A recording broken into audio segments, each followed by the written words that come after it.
Hello everyone, welcome back to this channel Economics in Short. This is the Theory and I welcome you on my channel where I teach you economic concepts in just a span of 5 minutes.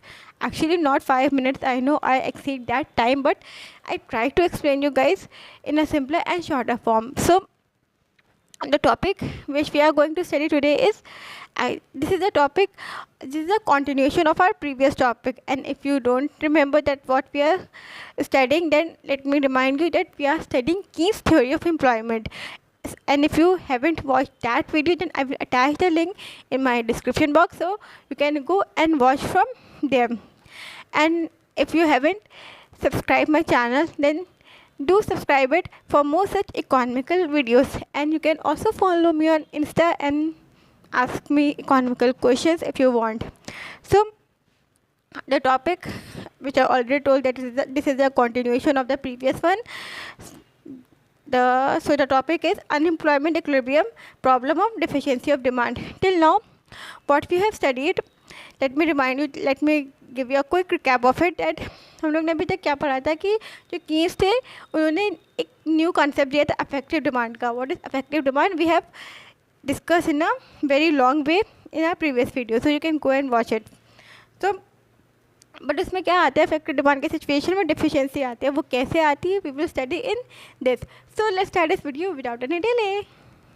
सो हम लोग ने अभी तक क्या पढ़ा था कि affective demand की सिचुएशन क्या होती है, जहाँ पर AD प्लस AS इक्वल होते हैं, वो होती है अफेक्टिव डिमांड के सिचुएशन में, और वहीं पर होता है हमारा फुल एम्प्लॉयमेंट होता है.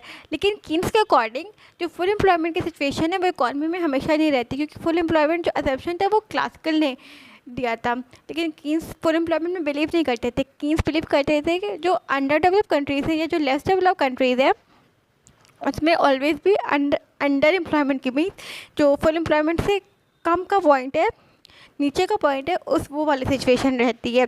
वो ऐसा क्यों होता है वो हम लोग कभी देखते हैं.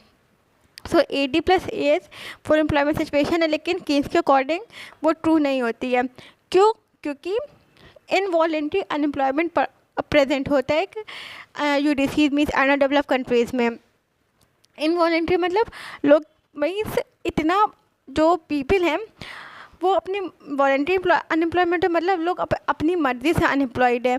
लेकिन इनवॉलेंट्री मतलब वो जॉब करना चाह रहे हैं लेकिन उनको जॉब नहीं मिल रही, तो उसको बोलते हैं इनवॉलेंट्री अनएम्प्लॉयमेंट, जो कि UDCs में होता है. तो इस वजह से फुल एम्प्लॉयमेंट की सिचुएशन नहीं उसमें हो पाती है. और वो क्यों हो, तो जिसकी वजह से क्या होता है, जैसे डेफिशिएंसी ऑफ डिमांड क्रिएट हो जाती है. अब वो ऐसे क्यों होता है, क्योंकि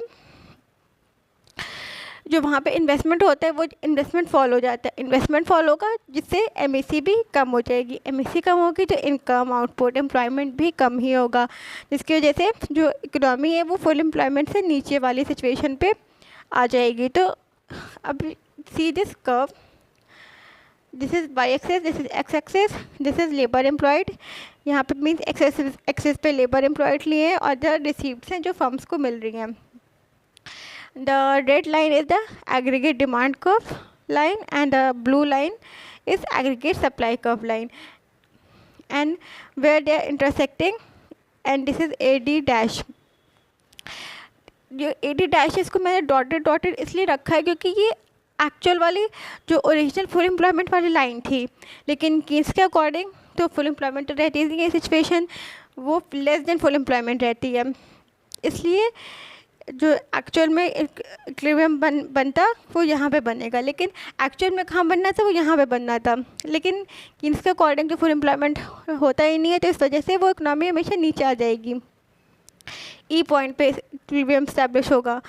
यहाँ पे इस वाले पॉइंट पे जो अफेक्टिव डिमांड की सिचुएशन थी वो पहले इस पॉइंट पे थी, यहाँ पे फुल एम्प्लॉयमेंट हो रहा था, मीन्स NF लेबर्स लगे हुए थे. लेकिन UDCs में क्या होता है कि इतना तो लेबर वहाँ पे होते नहीं है, मतलब लेबर्स तो होते हैं, मतलब वहाँ पे इतना इन्वेस्टमेंट होता नहीं है, जिसकी वजह से एग्रीगेट डिमांड का ऑब्वियसली नीचे आ जाएगी और इक्विलिब्रियम स्टैब्लिश होगा यहाँ पर, जो कि इंटरसेक्ट कर रहा है इस पॉइंट पे. एंड यहाँ पर कितने लेबर्स लगे, N2 मीन्स N2 और N इतने लेबर्स यहाँ पर अनएम्प्लॉयड है, मीन्स उनको जॉब यहाँ पर नहीं मिल पा रही है. So this is the situation of deficiency of aggregate demand.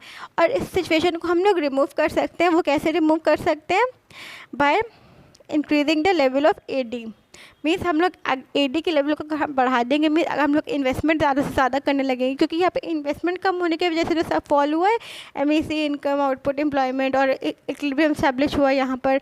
But अगर हम लोग इन्वेस्टमेंट को ही बढ़ा देंगे तो एडी बढ़ जाएगा, क्योंकि एडी में C+I तो आता है, मीन्स इन्वेस्टमेंट डिमांड तो आती है। तो अगर हम लोग एडी के फैक्टर को बढ़ा देंगे तो हम लोग फिर से इस पॉइंट पे पहुंच सकते हैं। तो आई होप आपको इतना ये समझ आया हो। So this was all about today's video. आज का टॉपिक थोड़ा छोटा था, एक्चुअली ये अभी ओवर तो नहीं हुआ है, सिर्फ ये अभी एक ही टॉपिक था। अभी मैंने इसको इतना ही रखती हूँ क्योंकि ये थोड़ा सा क्रिटिकल टॉपिक है। अगर इसमें आपको कोई डाउट होता है, you can ask me in the comment section और you can ask me on insta also. So see this video, ask your doubts or queries, and please like, share and subscribe to my channel. Thank you for watching this.